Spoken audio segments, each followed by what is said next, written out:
Hello friends, welcome to my channel. ఈ వీడియోలో మనం భాషా వికాస సిద్ధాంతం గురించి తెలుసుకుంటున్నాం. ఈ భాషా వికాస సిద్ధాంతాన్ని ప్రతిపాదించినది ఎవరు? ఈ భాషా వికాస సిద్ధాంతాన్ని ప్రతిపాదించినది నోమ్ చోమ్స్కీ. ఈయన అమెరికా దేశానికి చెందినవారు.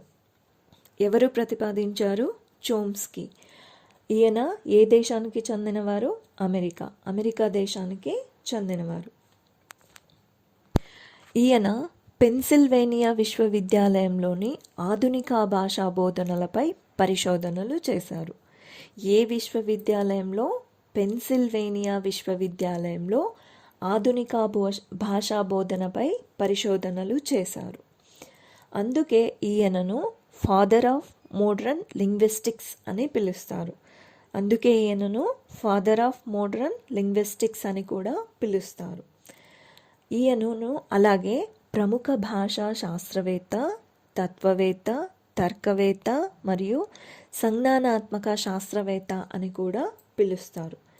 ఈయన 100కు పైగా గ్రంథములను రచించారు. వీరు నేటివిస్ట్ దృక్పథాన్ని ప్రతిపాదించారు. నేటివిస్ట్ దృక్పథాలు అంటే దానిలో ఏమేమి ఉంటాయంటే సహజ భాషకు సంబంధించినది. తర్వాత ఈ భాషను మనం ఎలా సముపార్జన చేసుకుంటాం అంటే ఎలా భాషపై ఎలాంటి సాధనలను మనము ఏ రకంగా భాషను అర్జిస్తాము అనే వాటి గురించి వివరణ ఉంటుంది. ఈయన నేటివిస్ట్ దృక్పథాన్ని ప్రతిపాదించారు.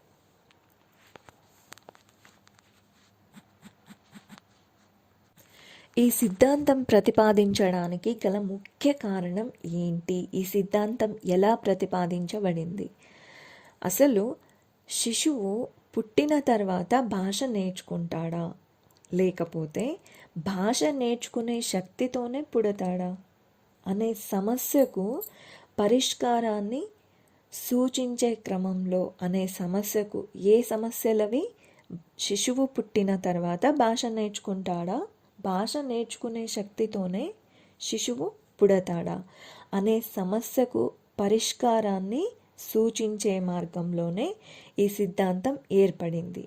ఈ సిద్ధాంతాన్ని నోమ్ చోమ్స్కీ భాషా వికాస సిద్ధాంతం అని కూడా పిలుస్తారు. దీనిలోని ముఖ్య అంశాలను గురించి తెలుసుకుందాం. పిల్లలు పుట్టుకతోనే భాషను అర్థం చేసుకోగలిగే ప్రత్యేక సామర్థ్యంతో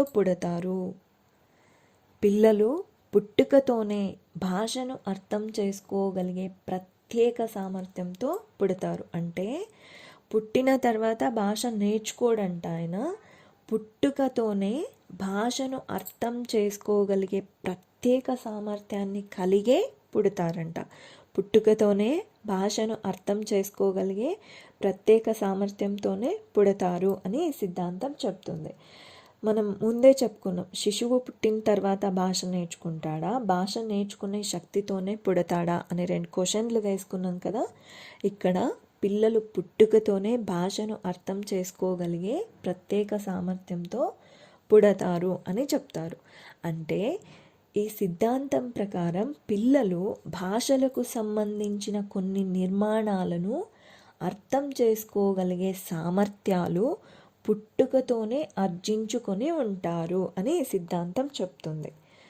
పిల్లలు పుట్టుకతోనే భాషను అర్థం చేసుకోగలిగే ప్రత్యేక సామర్థ్యంతోనే పుడతారు.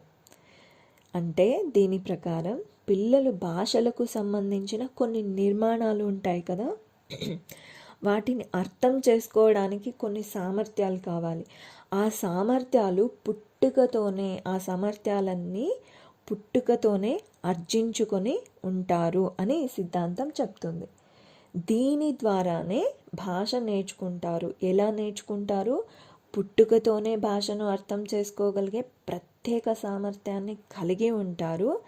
ఆ భాషలకు సంబంధించిన కొన్ని నిర్మాణాలు, అర్థం చేసుకునే సామర్థ్యాలు పుట్టుకతోనే వస్తాయి అని సిద్ధాంతం చెప్తుంది.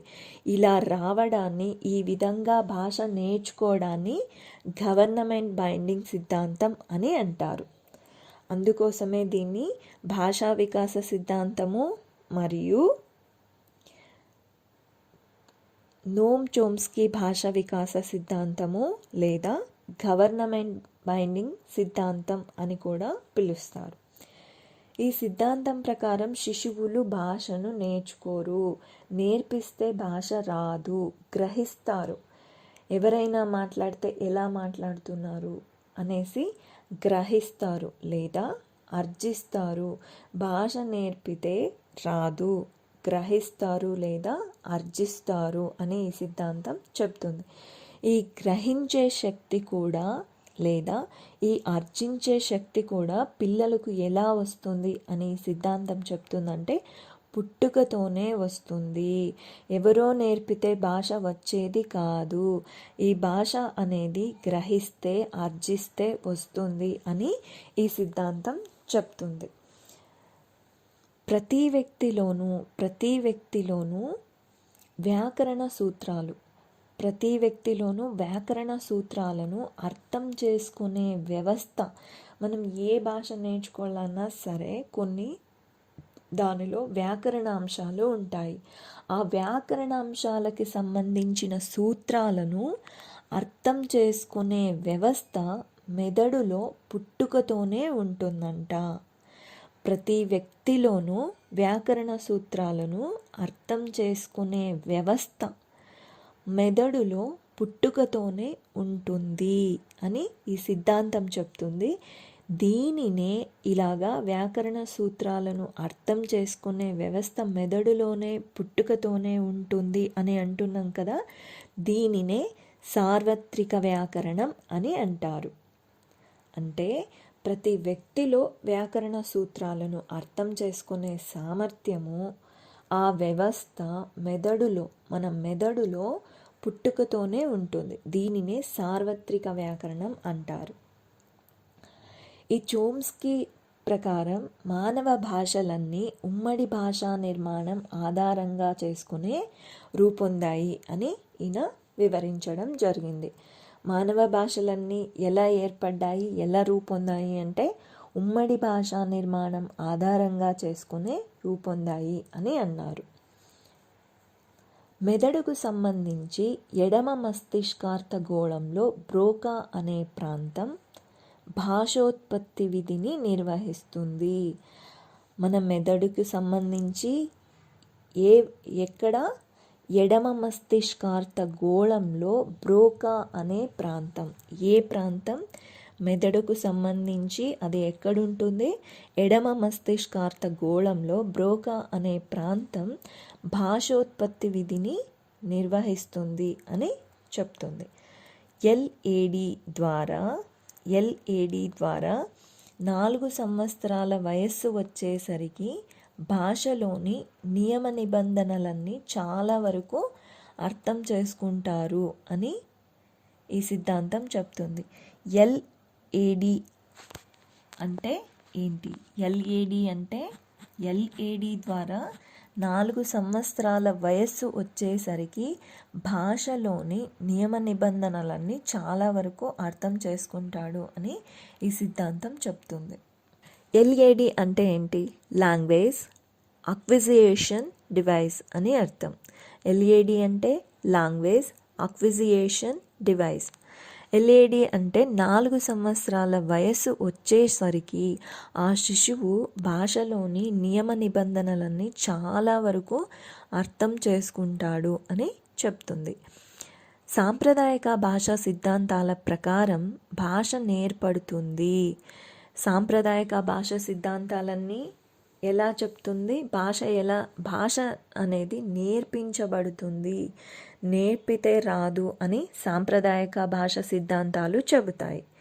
కానీ ఈ సిద్ధాంతంలో శిశువులు భాషను నేర్చుకుంటే రాదు, గ్రహిస్తేనే వస్తుంది లేదా అర్జిస్తేనే వస్తుంది. ఎవరో నేర్పితే భాష రాదు, భాష వచ్చేది కాదు. ఎవరో నేర్పితే భాష వచ్చేది కాదు అని ఏ సిద్ధాంతం చెప్తుంది? గ్రహిస్తేనే వస్తుంది లేదా ఆర్జిస్తేనే వస్తుంది, ఎవరో నేర్పితే భాష వచ్చేది కాదు అని భాషా వికాస సిద్ధాంతం చెబుతుంది. కాకపోతే సాంప్రదాయ భాష సిద్ధాంతాలు ఏమని చెప్తున్నాయంటే భాష అనేది నేర్పించబడుతుంది, ఎవరైనా నేర్పిస్తేనే వస్తుంది అని అంటారు. కానీ ఈ చోమ్స్కీ ప్రకారం భాష గ్రహిస్తే వస్తుంది లేదా ఆర్జించబడుతుంది అని చెప్తుంది. ఈ సిద్ధాంతం ప్రకారం నోమ్ చోమ్స్కీ సిద్ధాంతం ఏమని చెప్తుంది, ఎవరో నేర్పితే భాష రాదు, భాష అనేది గ్రహిస్తే లేదా ఆర్జిస్తే వస్తుంది అని చెప్తుంది. నోమ్ చోమ్స్కీ గారు ఉత్పాదక వ్యాకరణం, దీన్నే జనరేటివ్ గ్రామర్, మరియు నియత వ్యాకరణం, దీన్నే ఫార్మల్ గ్రామర్, మరియు రూపాంతర వ్యాకరణం అంటే ట్రాన్స్ఫార్మనేషనల్ గ్రామర్. నెక్స్ట్ వన్ వచ్చేసి యూనివర్సల్ గ్రామర్ అను నూతన భావనలను చోమ్స్కీ గారు ప్రవేశపెట్టారు. దీనికే చిన్న కోడు ఉన్నిసారు. ఉ అంటే ఉత్పాదక వ్యాకరణం, దీన్నే జనరేటివ్ గ్రామర్. ని అంటే నియత వ్యాకరణం, ఫార్మల్ గ్రామర్. సా అంటే సార్వత్రిక వ్యాకరణం, యూనివర్సల్ గ్రామర్. రు అంటే రూపాంతర వ్యాకరణం, ట్రాన్స్ఫర్మేషనల్ గ్రామర్.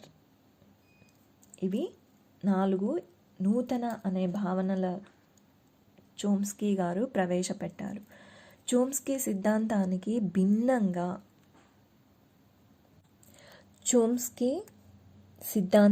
భిన్నంగా బిఎఫ్ స్కిన్నర్ మరియు పియాజే వాదాలు ఉన్నాయి. ఇతర అంశాల్లోనే మనం చెప్పుకోబోయే ముఖ్యమైన పాయింట్లు. ఈ చోమ్స్కీ సిద్ధాంతానికి భిన్నంగా బిఎఫ్ స్కిన్నర్ మరియు పియాజే వాదాలు ఉన్నాయి. అవి ఏమంటే, బిఎఫ్ స్కిన్నర్ గారు వర్బల్ బిహేవియర్ అనే గ్రంథంలో నిబంధనల వల్లే భాషా సామర్థ్యం కలుగుతుంది అని చెప్తున్నారు.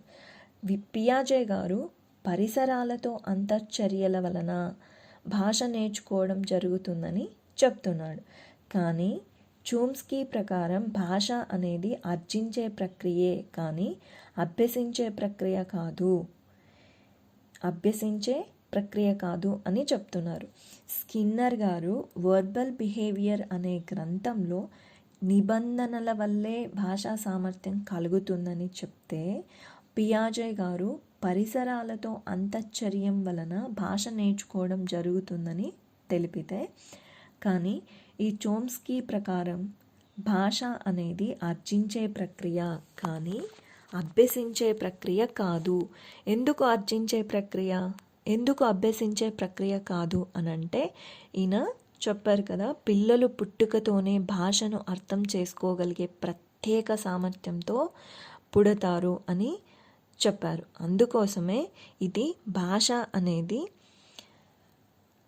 పిల్లలకు భాషను గ్రహించే సత్తా కానీ సామర్థ్యం కానీ పుట్టుకతోనే వస్తుంది, ఎవరో భాషను నేర్పిస్తే వచ్చేది కాదు అని ఈయన గట్టి నమ్మకం. అందుకోసమే ఈయన ఏమని చెప్తున్నారంటే, భాష అనేది ఆర్జించే ప్రక్రియ కానీ అభ్యసించే ప్రక్రియ కాదు. కాకపోతే స్కిన్నర్ తన వర్బల్ బిహేవియర్ అనే గ్రంథంలో నిబంధనల వల్ల వచ్చేది భాష అని చెప్తే, పరిసరాలతో అంతఃచర్యల వలన భాష నేర్చుకోవడం జరుగుతుందని పియాజే చెప్పారు. ఇది ఇతర అంశాల్లోని ముఖ్య అంశాలు. ఇప్పుడు మనం అదనపు అంశాల గురించి తెలుసుకుందాం. ఈ అదనపు అంశాల్లో భాషలోని ఉపవ్యవస్థలు ఏవేవి అంటే, 1 ఫోనోలజీ, 2 సిమాంటిక్స్, 3 ప్రోగ్మాటిక్స్. ఈ మూడింటిని గురించి తెలుసుకుందాం. అసలు భాషలో ఉపవ్యవస్థలు ఏవి, ఎలా అంటే, అవి శబ్దానికి సంబంధించినదైనా కావచ్చు, అర్థానికి సంబంధించినదైనా కావచ్చు, వాక్య నిర్మాణానికి సంబంధించినవైనా కావచ్చు. అంటే మనం నిత్య జీవితంలో ఉపయోగించే భాషకు సంబంధించినది ఏదైనా సరే, ఆ విషయాలపై, భాషకు సంబంధించిన ఏదైనా సరే ఆ విషయాలపై పూర్తిగా పట్టు సాధించినప్పుడు మాత్రమే మనం సమర్థవంతంగా భావప్రసారం చెయ్యగలము అని చెప్తుంది. అవి శబ్దానికి సంబంధించినవైనా కావచ్చు, అర్థానికి సంబంధించినవైనా కావచ్చు, వాక్య నిర్మాణానికి సంబంధించినవైనా కావచ్చు. మన నిత్య జీవితంలో ఉపయోగించే భాషకు సంబంధించినది ఏ విషయం పైన సరే పూర్తిగా పట్టు సాధించినప్పుడు మాత్రమే పిల్లలైనా కావచ్చు, పెద్దలైనా కావచ్చు, సమర్థవంతంగా ఇతరులకు మన భావ ప్రసారం చెయ్యగలము. అంటే కమ్యూనికేషన్ స్కిల్స్ అని చెప్తాం కదా. ఈ కమ్యూనికేషన్ స్కిల్స్ అనేవి ఏ విషయం పైన సరే, ఏ భాష అయినా సరే పూర్తిగా పట్టు సాధించినప్పుడు మాత్రమే మనం సమర్థవంతంగా మన భావ ప్రసారాన్ని చెయ్యగలము అని చెప్తుంది. ఫస్ట్ వన్ వచ్చేసి ఫోనోలజీ అని అంటే ఏంటి? ఇది మనం ఉచ్చరించే శబ్దాల క్రమాన్ని నిర్ణయిస్తుంది. మనం ఎలా ఉచ్చరిస్తాము అనే శబ్దాల క్రమాన్ని నిర్ణయించేదే ఫోనోలజీ. భాషకు సంబంధించిన క్లిష్టమైన శబ్దాలను విన్నప్పుడు, అది ఎటువంటి శబ్దమైనా సరే, ఆ క్లిష్టమైన శబ్దాలను విన్నప్పుడు ఆ భాషకు సంబంధించిన క్లిష్టమైన శబ్దాలను విన్నప్పుడు ఆ భాష తెలిసిన వ్యక్తి మాత్రమే సులభంగా అర్థం చేసుకుంటాడు. ఆ క్లిష్టమైన శబ్దాలు ఏదైనా సరే శబ్దం విన్నప్పుడు ఆ భాష తెలిసిన వ్యక్తి మాత్రమే దాని అర్థాన్ని సులభంగా తెలుసుకుంటాడు. ఈ సామర్థ్యం భాషను అభ్యసించడం ద్వారా పొందడం జరుగుతుంది. ఇలాంటి సులభంగా అర్థం చేసుకునే సామర్థ్యము భాషను అభ్యసించడం ద్వారా పొందడం జరుగుతుందని ఫోనోలజీ చెప్తాడు. సింపుల్. ఏదైనా భాషకు సంబంధించిన శబ్దాన్ని మనం విన్నప్పుడు ఆ భాషపై అవగాహన ఉన్న వ్యక్తి, లేకపోతే ఆ భాష తెలిసిన వ్యక్తి మాత్రమే సులభంగా అర్థం చేసుకుంటాడు. అప్పుడు ఆ సులభంగా అర్థం చేసుకుని ఆ సామర్థ్యాన్ని అభ్యసించడం ద్వారానే పొందడం జరుగుతుంది. ఆ భాష అనేది అభ్యసించడం ద్వారానే పొందడం జరుగుతుందని ఫోనోలజీ చెప్తుంది. రెండోది వచ్చేసి సిమాంటిక్స్.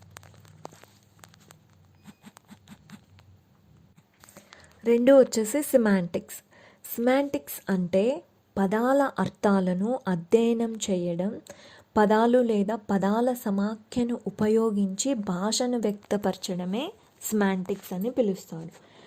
శబ్దాల క్రమాన్ని మనం ఎలా అయితే ఉచ్చరిస్తాము, ఏ రకంగా ఉచ్చరిస్తాము, ఉచ్చరించినప్పుడు ఆ శబ్దాలు వస్తాయి కదా, ఆ శబ్దాల క్రమాన్ని నిర్ణయించేది ఫోనోలజీ అయితే, సిమాంటిక్స్ వచ్చేసి పదాల అర్థాలను అధ్యయనం చేయడం లేదా పదాలు లేదా పదాల సమాఖ్యను ఉపయోగించి మన భాషను వ్యక్తపరచడం జరుగుతుంది. ఈ పదాలు లేదా పదాల సమాఖ్యను ఉపయోగించి భాషను వ్యక్తపరచడం జరుగుతుంది.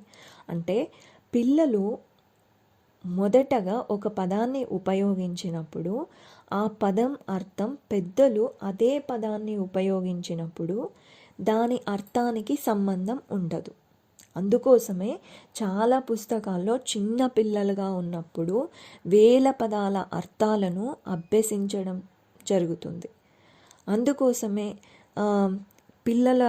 పిల్లలుగా ఉన్నప్పుడు ఎందుకు వేల పదాల అర్థాలను అభ్యసించడం జరుగుతుంది అని అంటే, అనేక పదాల అర్థాలను అభ్యసించినప్పుడు ఆ పదాలను భిన్న విధానాలలో కలిపి కొత్త అర్థాలను కూడా ఉత్పత్తి చేసే సామర్థ్యం పెరుగుతుంది అనేసి మనకు చిన్న పిల్లలుగా ఉన్నప్పుడు పదాలు అర్థాలు అని చదువుకుంటాం. సో పదాలను ఏ క్రమంలో అమర్చాలో తెలియజేసే శాస్త్రాన్ని వ్యాకరణం అని అంటారు. వ్యాకరణం అంటే ఏంటి? పదాలను ఏ క్రమంలో అమర్చాలో తెలియజేసే శాస్త్రాన్ని వ్యాకరణం అని అంటారు. మనం వ్యాకరణంలో చెప్తాం సందులు, సమాసాలు, ఇలాగా పర్యాయ పదాలు, నానార్థాలు, ఇలాగా ఏదో ఒక రకంగా పదాలను, ఆ పదాలకు గల అర్థాలను, ఆ కూర్పు, నేర్పు అనే వాటి గురించి మనం ఈ వ్యాకరణం ద్వారా నేర్చుకుంటాం. ఈ వ్యాకరణ సూత్రాలను అనుసరించి తప్పు లేకుండా భాష మాట్లాడడం పిల్లలు అభ్యసిస్తారు. దీని గురించి తెలిపేదే సిమాంటిక్స్. మూడవది వచ్చేసి ప్రోగ్మాటిక్స్. ప్రోగ్మాటిక్స్ అంటే శబ్దాల క్రమాన్ని నిర్ణయించేది ఫోనాలజీ అయితే, పదాల అర్థాలను అధ్యయనం చేసి అభ్యసించేది సిమాంటిక్స్ అయితే, మనం ఈ పదాలను ఉపయోగిస్తాం కదా, ఈ పదాలను ఎప్పుడు ఉపయోగిస్తామంటే మన నిత్య జీవితంలో సందర్భానుగుణంగా. ఈ సందర్భం అనేది ఇక్కడ కీవర్డ్. మన నిత్య జీవితంలో సందర్భానుగుణంగా ఈ పదాలను ఉపయోగించడాన్నే ప్రోగ్మాటిక్స్ అని అంటారు. మనం ఉచ్చరించే శబ్దాల క్రమాన్ని నిర్ణయించేది ఫోనాలజీ, పదాల అర్థాలను లేదా పదాల సమాఖ్యలను ఉపయోగించి మన భాషను వ్యక్తపరచడం సిమాంటిక్స్. ఆ పదాలను ఎప్పుడు ఉపయోగిస్తామంటే సందర్భానుగుణంగా ఉపయోగించడాన్నే ప్రోగ్మాటిక్స్ అని అంటాం. ఒకే పదం ఒక సందర్భంలో ఒక అర్థాన్ని కలిగి ఉంటే ఇంకో సందర్భంలో ఇంకో అర్థాన్ని కలిగి ఉంటుంది. మనం మాట్లాడేటప్పుడు చాలా సందర్భాల్లో ఒక పదం ఒక అర్థాన్ని ఇస్తుంది. అదే ఇంకో సందర్భంలో అదే పదాన్ని ఉపయోగించినప్పుడు వేరొక అర్థాన్ని కూడా కలిగి ఉండడం మనం చాలాసార్లు చూసి ఉంటాం. సో పదాలతో పాటు ఇంగితాలు, కంఠస్వరం కూడా సందర్భాన్ని బట్టి పదానికి అర్థం అనేది ఏర్పడడం జరుగుతుంది. సో మనం నిత్య జీవితంలో సందర్భాన్ని అనుసరించి ఈ పదాలను ఉపయోగించడాన్నే ప్రోగ్మాటిక్స్ అని అంటారు. ఇవి ఈ భాషా వికాస సిద్ధాంతంలోని ఎవరు ప్రతిపాదించారు, ఈ భాషా వికాస సిద్ధాంతం ప్రతిపాదనకి గల ముఖ్య కారణాలు ఏంటి, ముఖ్యాంశాలు, తర్వాత ఇతర అంశాల్లో మనం ఏం నేర్చుకున్నాం, ముగ్గురు శాస్త్రవేత్తల గురించి నేర్చుకున్నాం. చోమ్స్కీ, తర్వాత పియాజే, తర్వాత స్కిన్నర్. ఈ ముగ్గురు గురించి తెలుసుకున్నాం. ఇతర అంశాల్లో వచ్చేసి వాటిని తెలుసుకున్నాము. అదనపు అంశాల్లో వచ్చేసి భాషలోని ఉపవ్యవస్థలు, వ్యాకరణం అంటే ఏంటి, ఫోనాలజీ అంటే ఏంటి, సిమాంటిక్స్ అంటే ఏంటి, ప్రోగ్మాటిక్స్ అంటే ఏంటి అనే వాటి గురించి నేర్చుకున్నాం. చూసారు కదా ఫ్రెండ్స్, ఈ భాషా వికాస సిద్ధాంతం గురించి మనము తెలుసుకున్న విషయాలు ఏంటో అనేది. మీకు ఈ వీడియో నచ్చినట్లయితే లైక్ చేయండి, షేర్ చేయండి, కామెంట్ చేయండి. మా యూట్యూబ్ ఛానల్ మీకు నచ్చినట్లయితే సబ్స్క్రైబ్ చేయడం మాత్రం మర్చిపోవద్దు. Thank you friends.